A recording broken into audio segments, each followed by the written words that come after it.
Hello students, कैसे हैं आप सब। उम्मीद करती हूँ कि आप अपने अपने घरों में सेफ होंगे। एक नए चैप्टर की तरफ चलते हैं। हम एक नया चैप्टर स्टार्ट कर रहे हैं, दैट इज मेटल्स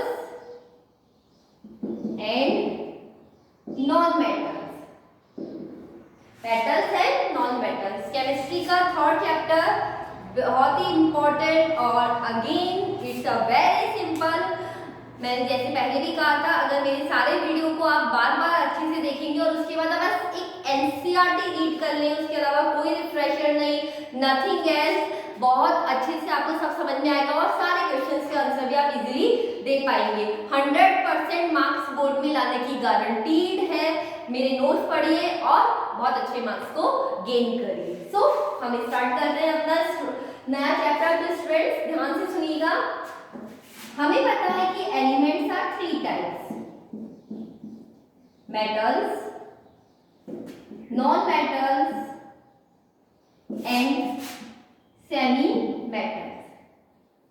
ओके, इनके एग्जांपल्स हम बहुत अच्छे से जानते हैं। मेटल्स नाम से ही पता चल जाता है। सबसे पहले copper, silver, gold, sodium, potassium, iron, तो ऐसे बहुत सारे मेटल है, हमने सुना है, देखा है। नॉन मेटल्स में मोस्टली गैसेज आती है, कुछ सॉलिड भी आते हैं like carbon, sulphur, oxygen, nitrogen, chlorine, bromine. इनके सिंबल्स और इनके नेम हम 9th क्लास में बहुत अच्छे से पढ़ चुके हैं। हाइड्रोजन, ठीक है। अगेन सेमी मेटल्स, यहाँ पे कुछ लिमिटेड सेमी मेटल्स है। देखिए मेटल्स एंड नॉन मेटल्स एक बहुत सारे हो सकते हैं, बट सेमी मेटल्स एक लिमिटेड अमाउंट में प्रेजेंट है। हम उनके नाम पढ़ते हैं। बोरोन, इनके नेम के साथ मैं आपको बताती हूँ। एल्यूमिनियम,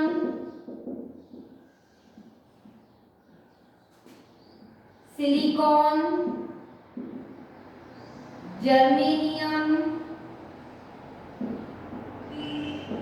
टेलुरियम, ठीक है। और इधर लिख देते हैं polonium, antimony, Sb is the antimony and the bismuth, ठीक है। तो ये कुछ नॉन मेटल्स हैं, इनके बारे में ध्यान रखिएगा। तो सॉरी सेमी मेटल्स हैं, इनके बारे में याद रखिएगा, इनके नेम भी ध्यान रखिएगा। अब हम बात करते हैं इनकी प्रॉपर्टीज पे, ठीक है। तो सबसे पहले हम मेटल्स की प्रॉपर्टीज के बारे में बात करते हैं। तो हमारा जो टॉपिक है वो है प्रॉपर्टीज ऑफ मेटल्स। देखिए अब मैं जो पढ़ाने जा रही हूँ, आपने 8th क्लास में बहुत पढ़ा होगा। अभी सोचेंगे अरे हम 10th में आ गए, कुछ थोड़ा ज्यादा होना चाहिए। तो सुनिए ध्यान से स्टूडेंट्स, ऐसा कुछ नहीं है। जितना मैं पढ़ा रही हूँ that is more than enough for your 10th class. Okay, तो देखिए इसी को आप अगर ध्यान से पढ़ेंगे तो उसके बाद हमारे पास, आप जानते हैं, नॉलेज की कोई कमी नहीं है। Number of books and content जो है वो प्रेजेंट है, लेकिन जितना एक्चुअली बोर्ड में आता है उतना आपको पहले पढ़ना बहुत जरूरी है। तो सबसे पहले हम प्रॉपर्टीज ऑफ मेटल्स के बारे में बात करते हैं। तो सबसे फर्स्ट प्रॉपर्टी के बारे में मैं बात कर रही हूँ लस्टर। इनके बारे में हम डिटेल में पढ़ते जाएंगे, लेकिन अब मैं एक बार प्रॉपर्टी लिख देती हूँ। Metals are solid, hardness, metals are hard, malleable, ये नाम आपको सब रिकॉल हो रहा होगा, ductile, sonorous, good conductor of heat, good conductor of electricity.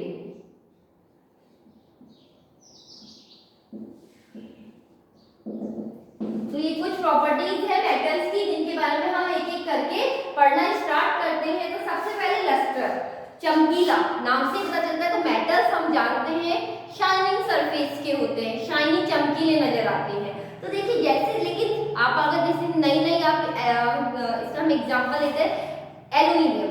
Aluminium का कोई नया बर्तन लेकर आएंगे आप तो एकदम शाइनिंग नजर आती है, लेकिन धीरे धीरे अगर आप उसको रख देते हैं, धीरे धीरे काम में लेते हैं तो वो डल पड़ता जाता है। तो ऐसा क्यों है? क्योंकि जो एनवायरनमेंट में ऑक्सीजन है वो उसके साथ एक लेयर बना लेती है, चारों तरफ प्रोटेक्टिंग लेयर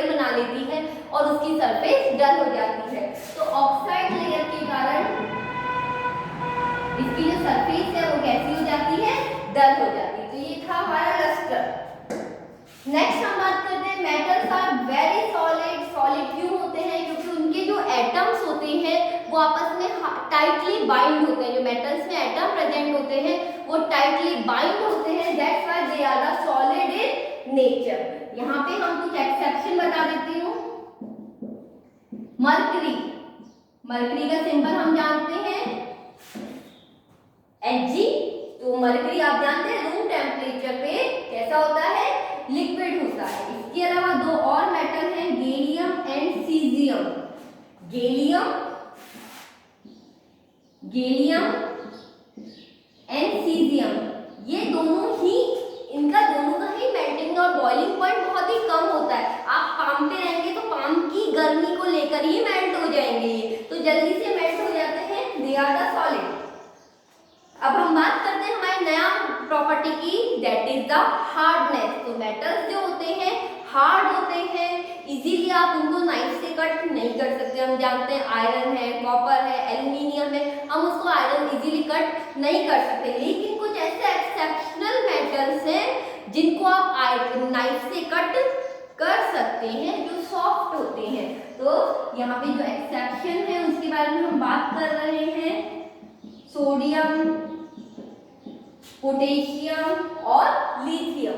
तो ये मेटल्स जो होते हैं मोस्टली हार्ड होते हैं, जिनको आप नाइफ से कट नहीं कर सकते हैं। लेकिन सोडियम, पोटेशियम और लिथियम जो है सॉफ्ट होते हैं, नाइफ से इजीली कट कर सकते हैं। Metals are malleable in nature. Malleable means, अपने इसका एक एग्जांपल देती हूँ मैं आपको। आपने एल्युमिनियम की फॉइल तो सुनी होगी, या फिर चांदी का वर्क जो कि काजू की कतली में लगा हुआ होता है। आ गया मुंह में पानी, याद आ गया? यस। तो काजू की कतली पे जो वर्क लगा होता है हम कहते हैं चांदी का वर्क है। या फिर आपने घर में आप जब स्कूल जाते हैं तो मम्मी आपको जो है एल्युमिनियम की फॉइल में पैक करके खाना देती है, ठीक है। तो ये मेटल्स को बीट करने पर इतनी थिन शीट्स में भी कन्वर्ट हो जाते हैं। आपने एल्युमिनियम की फॉइल हाथ भी नहीं लगाते उससे पहले वो कट जाती है, बिना मतलब जस्ट टच करने पर। तो मेटल्स को बीट करके आप थिन शीट में कन्वर्ट कर सकते हैं, वो हो गया है मैलिएबल। तो गुड मैलिएबल कौन हो सकते हैं? Silver, gold. और बैड मैलिएबल कौन से होते हैं? सोडियम, पोटेशियम और lithium. Clear?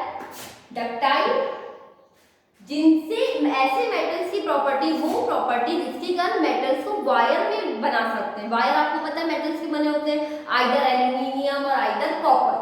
Silver gold is good, but silver gold महंगे होते हैं, दैट्स व्हाई कॉपर और एल्युमिनियम के वायर बनते हैं। तो डक्टाइल मींस जिनको आप वायर में बना सकते हैं। गुड डक्टाइल वाले सिल्वर गोल्ड, और बैड वाले अगेन सोडियम, पोटेशियम और अब हम बात कर रहे हैं सोनोरस की। सोनोरस मतलब जिसे बजाने पर आवाज आती है। आवाज सुन रहे हैं हम? तो जिसको मेटल्स क्या होते हैं, बजाते ही आवाज आने लगती है, वो कहलाते हैं सोनोरस। आपको पता है जितने भी म्यूजिकल इंस्ट्रूमेंट होते हैं या फिर स्कूल की जो हमारी घंटी लगती है वो मेटल की बनी होती है, ताकि थोड़े से भी बजाने पे आवाज पूरे स्कूल में गूंजे। तो सुनो, गुड कंडक्टर ऑफ हीट हम जानते ही हैं, और गुड कंडक्टर ऑफ इलेक्ट्रिसिटी हम जानते हैं। मेटल्स जो है इलेक्ट्रिसिटी को अच्छे से कंडक्ट करते हैं, जबकि तो गोल्ड कॉपर और एल्युमिनियम के वायर बनाए जाते हैं। तो लेकिन इसके बैड का एग्जांपल है मरकरी और लेड। मरकरी और लेड, Pb एंड Hg दोनों में ही बैड का एग्जांपल, ठीक है। गुड कंडक्टर ऑफ हीट की मैं एक छोटी सी एक्टिविटी आपको बताना चाहती हूँ। यहाँ पे आपने क्या किया, एक आयरन की नेल ले ली बड़ी, जिसको एक स्टैंड से आपने बाइंड कर दिया, बांध लिया, लगा दिया। अब क्या किया आपने, एक तरफ यहाँ पे वैक्स से, ये आयरन की नेल है, वैक्स से एक छोटी सी आयरन की नेल और लगा दी पार्ट, और यहां से आपने इसको हीट किया।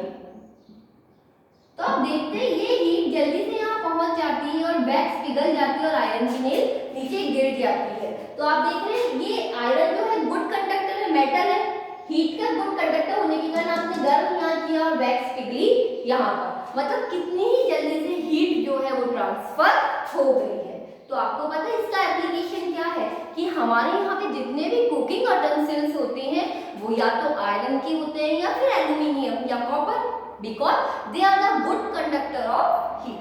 तो जल्दी से इसे कॉपी कर ले, हम आगे की तरफ बढ़ते हैं फिर।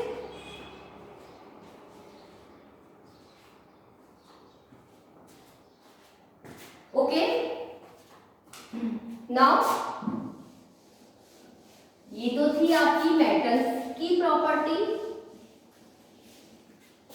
अब हम बात करेंगे प्रॉपर्टीज ऑफ नॉन मेटल्स। कुछ कुछ सेम है लेकिन अपोजिट है। फर्स्ट बहुत सिंपल, नॉन मैलिएबल होते हैं, इट मीन्स उनको थिन शीट्स में कन्वर्ट नहीं कर सकते। नॉन डक्टाइल होते हैं, वायर्स नहीं बनाते। नॉन सोनोरस होते हैं, आवाज नहीं आती है। और back conductor of heat and electricity होते हैं। बट इसका एक बहुत ही अच्छा एक्सेप्शन है, that is the graphite. Carbon का बना होता है, वो इलेक्ट्रिसिटी का अच्छा कंडक्टर होता है। Low melting and boiling point होता है, बट इसके अगेन कुछ एक्सेप्शन है, जैसे कार्बन हो गया, कार्बन में हमारा डायमंड हो गया या फिर सिलिकॉन हो गया। तो ये एक्सेप्शन है लो मेल्टिंग और बॉइलिंग पॉइंट के। नेक्स्ट, नॉन लस्ट्रस होते हैं, चमकते नहीं है, इसका भी फिर एक्सेप्शन हो गया। आयोडीन जो कि कौन से कलर का होता है, वायलेट कलर का होता है। उसके बाद फिर हम आगे बढ़ रहे हैं, ठीक है। इसके बाद फिर हम बात करते हैं कि मेटल्स जो होते हैं वो सॉफ्ट होते हैं, लेकिन आपको पता है इस अर्थ पे हार्डेस्ट सब्सटेंस जो है इसका, वो कौन है, डायमंड है। इसका हार्डेस्ट सब्सटेंस कौन है, डायमंड है, ठीक है। तो ये कुछ पॉइंट थे। और इसके बाद नेक्स्ट पॉइंट जो है, मेटल्स जो है सॉलिड में भी मिलते हैं, लिक्विड में भी मिलते हैं और गैस में भी मिलते हैं। लिक्विड का एक only one and only example है ब्रोमीन। गैस में हम जानते हैं oxygen, nitrogen, chlorine, hydrogen, all are mostly non metals are gases. और सॉलिड के क्या एग्जांपल हुए, carbon, sulphur, iodine and phosphorus. तो आपसे जरूर एग्जाम में पूछा जाता है इनके एग्जाम्पल, क्योंकि नॉन मेटल्स वेरी कर रहे हैं। हमने वहां देखा था कि मेटल्स मोस्टली सॉलिड होते हैं, सॉलिड तो सभी होते हैं, मरकरी जो है वो लिक्विड होता है, लेकिन ये तीन फॉर्म में आपको यहाँ मिल रहे हैं। आपसे एग्जाम में जरूर पूछ सकते हैं, आप इसे जल्दी से कॉपी कर ले, फिर हम आगे बात करते हैं।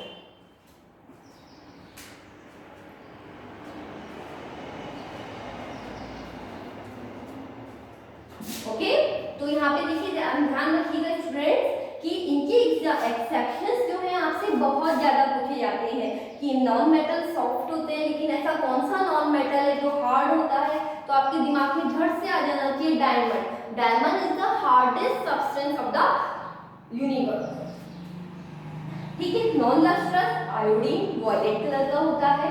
इसी तरह से नॉन मेटल्स का मेल्टिंग और बॉइलिंग पॉइंट बहुत कम होता है, लेकिन कार्बन का जो है और सिलिकॉन, कार्बन में भी कौन, डायमंड, इनका ज्यादा होता है। तो आप यहाँ एक बात नोट कर रहे होंगे कि जब भी मैंने कार्बन लिखा तो मैंने कभी आपसे उसके सामने डायमंड लिखा, ये देखिए ये भी कार्बन ही है, या फिर मैंने ग्रेफाइट लिखी, ये भी कार्बन ही है, ठीक है। तो कार्बन में आप देख रहे हैं या तो ग्रेफाइट लिख रहे हूँ या फिर हम डायमंड लिख रहे हैं, ठीक है। तो यहाँ पे एक नया वर्ड मैं आपको और बताना चाहती हूँ, पहले मैं इसे रब कर देती हूँ।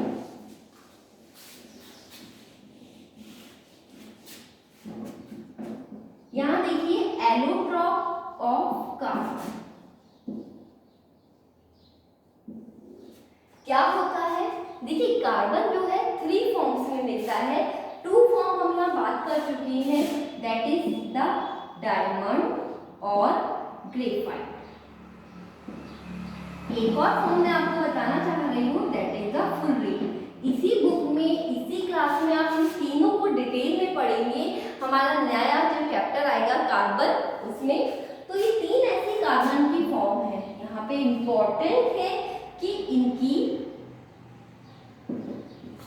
केमिकल प्रॉपर्टीज तो सेम होती, केमिकल प्रॉपर्टीज सेम होती है, बट इनकी फिजिकल प्रॉपर्टीज जो होती है वो डिफरेंट होती है। Physical properties means melting point, boiling point हो गया, कंडक्टर ऑफ इलेक्ट्रिसिटी हो गया, तो इस तरह की प्रॉपर्टी डिफरेंट होती है। तो एलोट्रॉप्स क्या है? Allotropes mean different type of carbon जिनकी केमिकल प्रॉपर्टी सेम होती है बट फिजिकल प्रॉपर्टी डिफरेंट होती है। ओके, अब हम अपने नेक्स्ट चैप्टर की तरफ चलते हैं। हमारा नेक्स्ट जो चैप्टर है, नेक्स्ट जो टॉपिक है बहुत ही सिंपल और इम्पोर्टेंट है, रिएक्टिविटी सीरीज। बहुत ज्यादा इम्पोर्टेंट है, not only this class but जब आप नेक्स्ट क्लास में भी अगर साइंस मीन्स केमिस्ट्री आती है आपके पीसीएम या पीसीबी के स्टूडेंट्स के लिए, तो ये हमेशा ध्यान की बात होगी। ओके, तो रिएक्टिविटी सीरीज का क्या होता है मतलब, देखिए एक सीरीज है जिसमें डिफरेंट मेटल्स लगाए गए हैं, लेकिन वो किस सीरीज में लगाए गए हैं वो इम्पोर्टेंट है। वो लगाए गए हैं हायर रिएक्टिविटी से लेस रिएक्टिविटी की तरफ, मतलब सबसे ऊपर हाई रिएक्टिविटी, फिर मीडियम रिएक्टिविटी और फिर लेस रिएक्टिविटी। तो इससे क्या होगा आपको पता होगा, जब आप डिस्प्लेसमेंट रिएक्शन करेंगे मींस प्लेस जिसका चेंज हो जाता है। एग्जांपल हम बता दें आपको, यहां देखिए आयरन जो है, अगर मैं इस तरह की रिएक्शन करूं, ठीक है, दो रिएक्शन है, यहाँ पे क्या हो रहा है, ये रिएक्शन नहीं हो रही और ये रिएक्शन हो रही है। ऐसा क्यों? Because iron is more reactive then the copper. वो उसको अपने प्लेस से हटा देगा और बना लेगा FeSO4 प्लस कॉपर। चैप्टर 1 में पढ़ा है हमने ये रिएक्शन, बट ये रिएक्शन क्यों नहीं हो रही? Because copper is less reactive than iron, वो उसको अपनी प्लेस से नहीं हटा पाएगा। ये दोनों एग्जांपल हुए डिस्प्लेसमेंट रिएक्शन के। तो आपको ये कैसे पता चला कि iron is more reactive than copper और copper is more less reactive than iron? ये हमें पता चलता है रिएक्टिविटी सीरीज से। तो रिएक्टिविटी सीरीज आपको बताती है कि कौन ज्यादा स्ट्रॉन्गर है और कौन डिस्प्लेसमेंट रिएक्शन जो है वो शो कर पाएगा। तो स्टूडेंट्स हम देखते हैं कि हमारी रिएक्टिविटी सीरीज क्या है। देखिए सीरीज बहुत इंटरेस्टिंग है और ये जो है इसका जो जिस लर्न करने का तरीका को अपना मैंने खुद ने अपना बनाया है, तो आपको मजा आएगा सुनने में और आप अपना भी क्रिएट कर सकते हैं। तो क्या है हम बात करते हैं,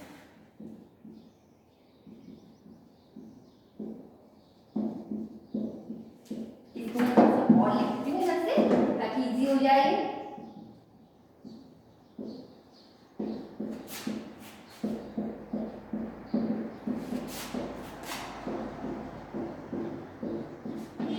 ये रिएक्टिविटी सीरीज कुछ यूं है, इसे आप जल्दी से कॉपी कर लें।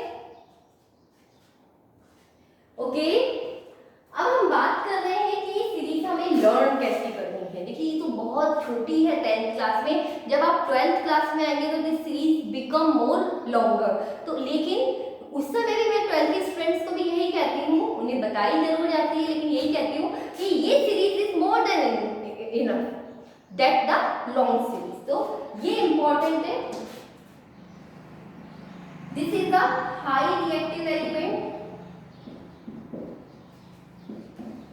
This is the medium reactive element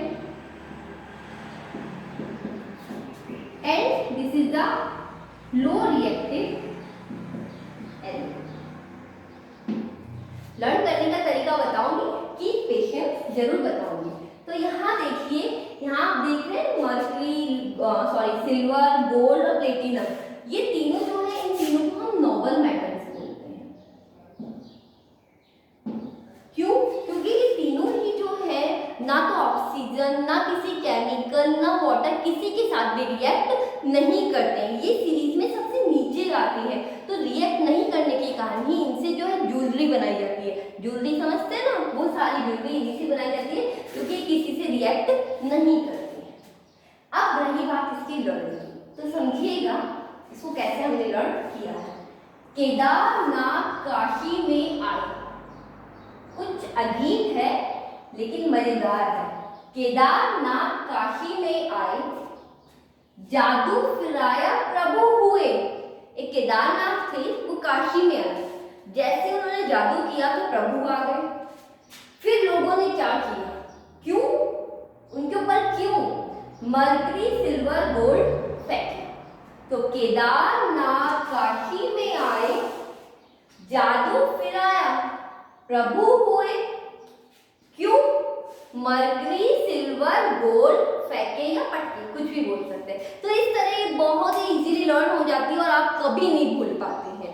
और अगर आपको इससे बेटर तरीका आता है लर्न करने का तो प्लीज कमेंट बॉक्स में जरूर लिखिएगा, मैं और को भी ये जरूर शेयर करूंगी। लेकिन मुझे ये बड़ा मजा आता है इसको बोलने में, बहुत सिंपल है। केदारनाथ काशी में आए, जादू फिराया प्रभु हुए, क्यों मरकरी सिल्वर गोल्ड फेंके। ठीक है, तो thank you for watching me, please keep sharing and subscribe my video.